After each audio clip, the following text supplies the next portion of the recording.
Council President, members, Mayor Roth, and guests. My name is Alicia Gaskin, and I live in Duluth. And I am reading this for Alex Sahlberg's parents, Kathy and John.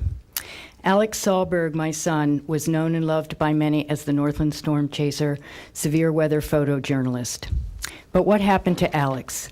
Alex came home from school and said he was going to take a shower and stated that he didn't feel good.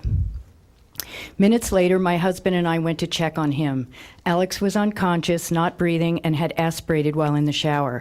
I started to perform CPR on Alex, doing compressions only, as there was vomit in his airway. We were present to see, hear, and had knowledge and experience of what had happened. Alex was warm and his color was normal. My husband called 911 while I continued compressions only. Firemen arrived 3 minutes after dispatch while compressions are still being performed by me. Police officer Gordon Ramsey arrives 4 minutes after dispatch. In his report, he states that Alex was warm, color and lividity were good. Both the firemen and Officer Ramsey do what they can during the situation, but cannot treat with any drugs or transport to the hospital. Everyone is forced to wait for Gold Cross ambulance. During waiting, I continue compressions on Alex. 10 minutes after dispatch, Gold Cross arrives at the scene with ride-alongs, trainees assisting paramedics, creating total chaos and confusion. Once there, Gold Cross paramedics argued with and questioned us and did not even communicate with the firemen. I said, "Now do something."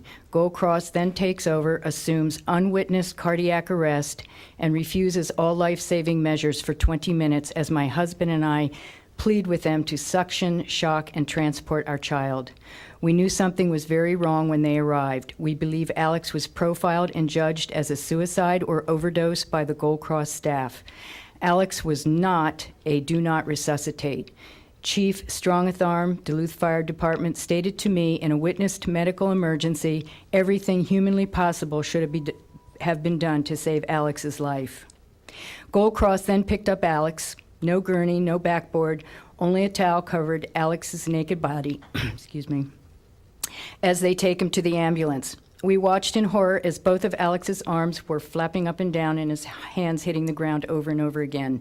In the ambulance, Alex had shockable cardiac activity. They shocked him once and never again.